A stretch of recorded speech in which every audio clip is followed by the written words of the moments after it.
right, our next question. Do you or members of your team have an understanding of how to model AAC? Modeling means that we use the AAC system to talk to the AAC user. So all AAC learners need to see what it looks like to communicate using their AAC system in real conversations. So we point to words or press words to activate the sound on the AAC system as we speak. So when we're modeling everyday situations, we can help an AAC learner to learn what the words mean and how to use them in a conversation. And also where to find them, especially when they get to the point of combining words to create messages. And research has demonstrated over and over again that communication partners that use modeling as a means to interact with users will lead to greater use of the device and increase social interaction with the device, and hopefully prevent some of that abandonment that Kathy was talking about earlier. So we have some resources here for you on how to model with AAC. The first two are actually all three, I think, are videos, video examples of how to model without expectations. So you're just modeling and not making the child, imitate after you, but you're showing them, over and over again, how to communicate and how to use that device to communicate. So there are some really good resources for you here to take a look at to really learn how to model and have members of your team also be modeling, and family members too. And now you're probably thinking, yeah, that's great, but I don't want to keep taking my device away or a device away from a student. And you really shouldn't, because it is theirs, it is their voice. So how do I do this then? How do I get to become a good modeler? Well, one of a great speech and language clinician, her name is Dana Bow. She actually created a wonderful kind of guide for you, an SLP guide for obtaining AAC licenses. So I'm going to show you what that's going to look like. What it is, if you go down and you just take a look, it's going to tell you the name of the device and the link and exactly how to get the requirements to actually own this yourself. And then you can actually have these on your device. And it is one of those things where the more that you're using it, then the student is like, oh, this is the normal way that we talk. This is how I get there.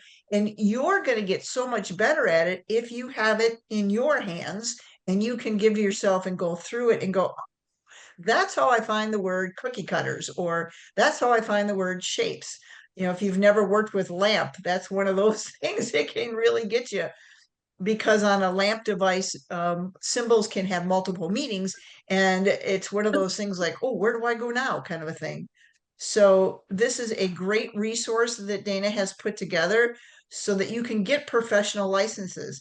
Even if you are not an SLP, like I was not an SLP, but because of the fact I did so many AAC assessments and evaluations, call the companies. We put all the links in there for you. There's some forms you probably have to fill out. Sometimes you got to put an ASHA license in. For me, it was my licensure for teaching, and then I got a professional account. So it is a great way for you to go back and do that. Yeah, and Kathy, I just want to comment on Iris Jacobson shared in the chat in regards to modeling. She heard last week that a general education teacher put an AAC board on the classroom screen for all students to access and model that peer interaction. And really, this is incredible. It's great to hear. It's really a form of universal design for learning.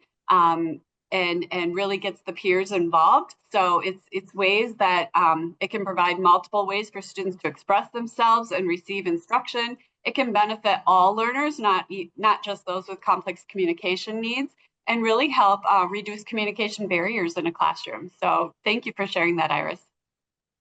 And don't forget about our lending library. People forget we have a great service in the state of Wisconsin. We have a free lending library. If you are going to be teaching someone to use eye gaze, check one out. Try it out yourself. Know what the barriers are going to be, so it will be easier for your student to learn. Again, remember, we're talking about implementation here. But you have to understand the device before you can actually teach it to your students. So please take the time to do those kind of things and check it out. Okay, now we're going to talk a little bit about motor memory and color coding. Okay, probably a lot of you are touch typers and some of you are not, right? Some of you are maybe they still hunt, that kind of a thing. How would you like it if I went through your keyboard and decided, today I want to make sure that you can find the letter Q. So it's no longer going to be on the top row, left-hand side. I'm going to put it in the middle. You'd all be frustrated beyond frustrated. You're like, no, don't move it. The same thing happens when we continually move things on a communication device for a student because they actually just go there. They know that it's there. You'll find oftentimes the kids who get very good at this, they don't ever look at it. You know, they're over here, they're looking at you because that's the way we communicate, but they're over here punching on things. So they learn through that motor memory. So, like I said, please don't move things. And color coding. I never knew what this thing was before, because again, I'm not speech and language, but this Fitzgerald key, if you've never taken the time to look at that, it actually is great because it gives you colors for specific words. So nouns have different colors than pronouns are yellow, and it's consistent across all devices. So once you learn those kind of things, it makes life a little easier and you can help give kids cues. Oh, it's a yellow word. And I would just say that again, we're modeling the whole time. Oh, that I want something. That I is a yellow word because that's a pronoun, and want, is a it's a verb, right? So I'm wanting something. So it's a doing word. So I think those are green. So you're going to want to go through to make that kind of choice for kids. So understanding that that motor memory and color coding system has meaning and there's a reason behind it. And we did put in all kinds of examples here for you. So if you go through and look and these are some just great resources on why we need to keep things in the same spot all the time and help with that motor memory process. So our next implementation question is, do you or members of your team have an understanding of masking? Masking is one of those things where we temporarily might hide different icons. You may have a student who's not cognitively able to hold or visually seek everything out on their screen. And it's too much for them. They just can't quite get it. Especially, I found this especially important. And, Jen, if you have another example, please chime in.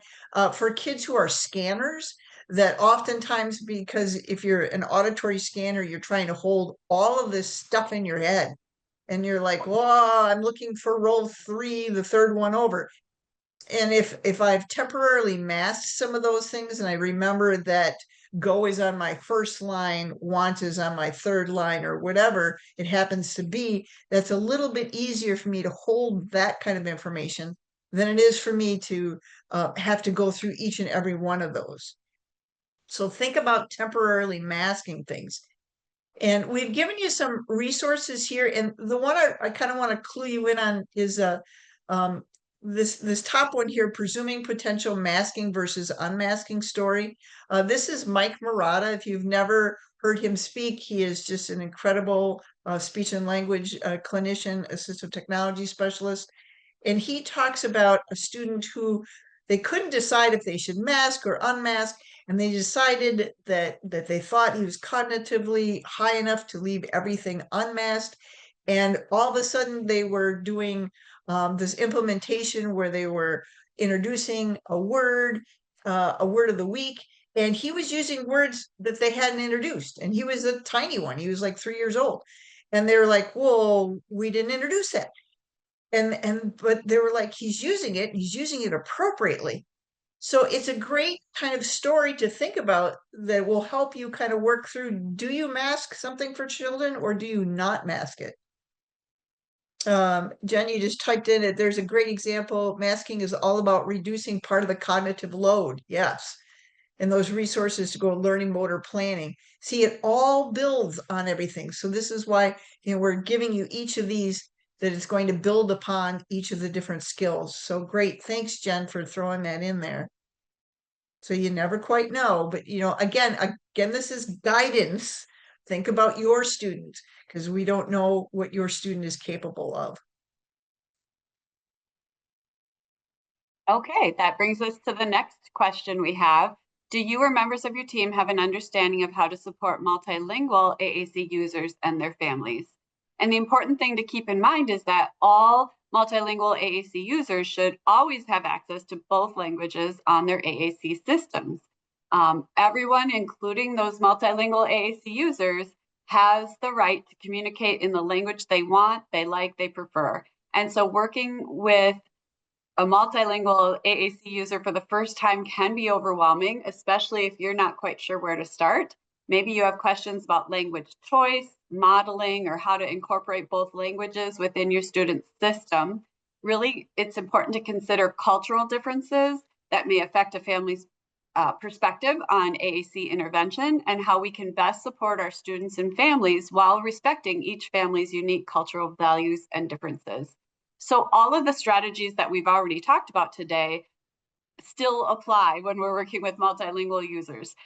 So we want to make sure that we're using all of those strategies. Using both languages in therapy will help increase success across environments and promote carryover, and really utilizing your vendors on how to toggle between languages, and just learn those things that you need to do, and to maybe map out paths to be able to say things and share that with the families. And we'll be talking about that again in just a little bit, but I wanted to make sure and bring that up, and make sure that we're allowing access to those languages that the child speaks at school and at home, and that's being offered all of the time.